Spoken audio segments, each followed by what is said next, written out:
देख लेते हैं।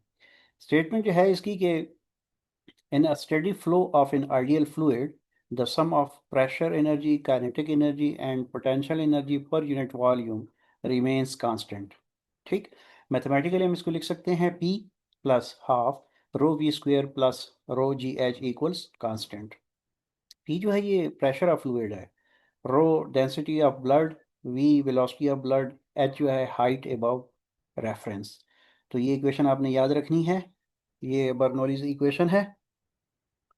अब बर्नौली इफेक्ट को ब्लड फ्लो में कैसे मतलब हम समझ सकते हैं।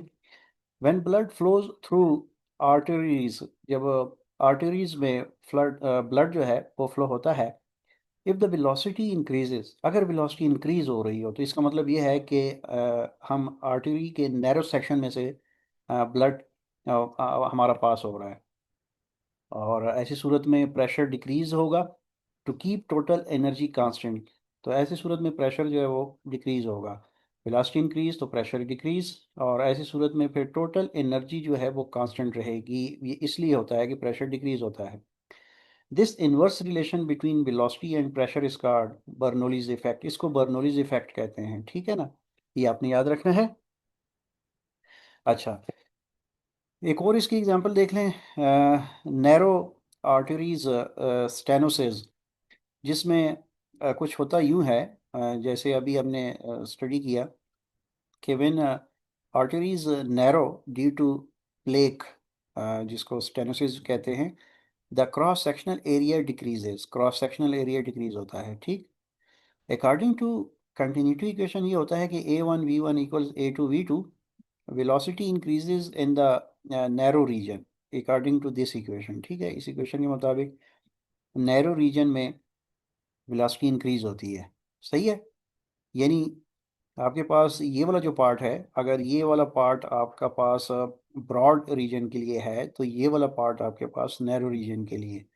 ठीक, ब्रॉड रीजन में एरिया बड़ा होगा, वेलोसिटी कम होगी, और नैरो रीजन में एरिया कम होगा, वेलोसिटी ज़्यादा होगी। ठीक, इसलिए यहाँ पे लिखा है velocity increases in the narrow region, ये आपने याद रखना है। By Bernoulli effect, Bernoulli effect को यहाँ पे हम इस तरह से देखते हैं कि प्रेशर जो है उस रीजन में, जिस रीजन का अभी मैंने जिक्र किया नैरो रीजन, वहाँ पे प्रेशर डिक्रीज हो जाता है। ठीक, तो प्रेशर ड्रॉप होना, इसका क्या मसला हो सकता है, इससे क्या प्रॉब्लम क्रिएट हो सकते हैं। So this pressure drop can cause artery walls to collapse further, वो आर्टरी वॉल्स को मज़ीद कोलैप्स कर देता है, यानी सर्कुलेटरी प्रॉब्लम्स क्रिएट हो जाते हैं। तो ये आपने याद रखना है, application, real life application Bernoulli equation की। ठीक है, ये बहुत ज़्यादा इंपॉर्टेंट है आपके लिए जानना। अब नेक्स्ट पे चलते हैं। नेक्स्ट है हार्ट वॉल्व्स, ऑर्टिक स्टेनोसिस, इसको समझ लेते हैं। अच्छा, blood flows faster through narrow valve, ये तो हमने जान लिया। ठीक है, कंटिन्यूटी इक्वेशन से हमने जान लिया, हमें पता है कि जितना नैरो वॉल्व होगा उसमें ब्लड जो है वो फास्टर फ्लो होगा, और ऐसी सूरत में क्या हो, मज़ीद क्या होने वाला है जब blood flows faster through a narrow valve, pressure behind the wall increases while pressure after the wall decreases. तो इससे ये प्रॉब्लम क्रिएट हो जाता है कि behind the wall pressure increase हो जाता है, आफ्टर द वॉल डिक्रीज हो जाता है। This pressure difference is used by doctors to diagnose heart wall diseases. तो यही वो डिफरेंस है प्रेशर का जिसको डॉक्टर हजरात यूज़ करते हैं और हार्ट वॉल डिजीज़ डायग्नोज करते हैं। ये बहुत इंपॉर्टेंट पॉइंट है, ये आपने याद रखना है। अच्छा, नेक्स्ट, अन्यूरिज्म्स, ये इनमें इनको बल्ज्ड आर्टरीज भी कहते हैं। ठीक है, अन्यूरिज्म को क्रॉस सेक्शनल एरिया इनका इंक्रीज हो जाता है। जब क्रॉस सेक्शनल एरिया इनका इंक्रीज हो जाता है तो वेलोसिटी इनमें डिक्रीज हो जाती है, जब वेलोसिटी डिक्रीज हो जाती है तो प्रेशर इंक्रीज हो जाता है। एक तरह से ये अपोजिट इफेक्ट इसमें होता है, ये आपने याद रखना है। ये जो एक्स्ट्रा प्रेशर यहाँ पे हमें मिलता है, तो ये extra pressure may cause the artery wall to enlarge further, making aneurysm risky। तो उसको रिस्की बना देता है क्योंकि वो आर्टरी वॉल को मज़ीद लार्ज कर देता है एक्स्ट्रा प्रेशर, तो जिससे ये जो एन्यूरिज्म का मसला है ये मज़ीद रिस्की हो सकता है, ये आपने याद रखना है। Next, medical diagnostics. अच्छा, इसमें जो कंसेप्ट इस्तेमाल होता है उसको कहते हैं डॉपलर अल्ट्रासाउंड। ये वो यूज़ करते हैं, uses Doppler ultrasound uses Bernoulli's principle to measure blood flow velocity and pressure differences in arteries and heart chambers. Doppler ultrasound जो है ये बड़ा इंपॉर्टेंट है आपके लिए जानना, तो मेडिकल डायग्नोस्टिक्स में ये इस्तेमाल होता है। अच्छा, अब आपको जो चीज़ समझनी है वो ये है कि just like water speeds up in narrow pipe and pressure falls, इसी तरह blood also speeds up in narrow arteries reducing pressure. That's why blockages in blood vessels are dangerous. तो ये पॉइंट बड़ा इंपॉर्टेंट है, ये आपने याद रखना है।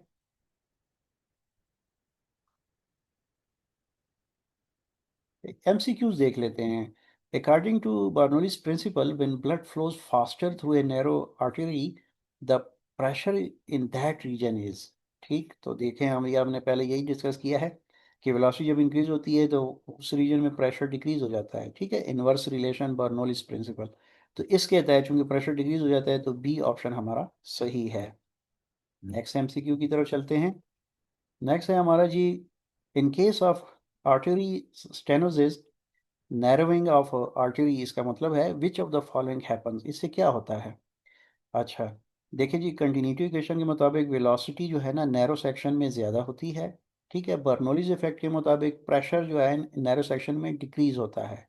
ठीक, तो इस यहाँ से हमें पता चलता है कि वेलोसिटी जो है वो इसमें इंक्रीज और प्रेशर डिक्रीज, तो बी ऑप्शन जो है वो सही है। ये भी बहुत अच्छा MCQ है।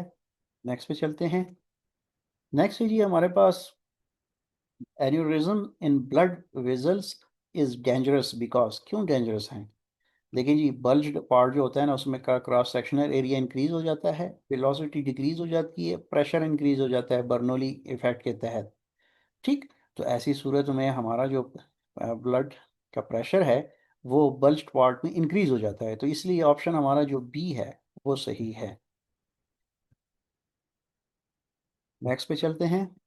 MCQ 4 है, which medical instrument applies Bernoulli's principle to measure blood flow. हाँ जी, तो ये देखें ना जी, ये डॉपलर अल्ट्रासाउंड का मैंने आपको बताया हुआ है कि ये ब्लड वेलोसिटी मेजर करता है और बर्नौलीज रिलेशन को इस्तेमाल करते हुए प्रेशर डिफरेंस जो है वो कैलकुलेट करता है।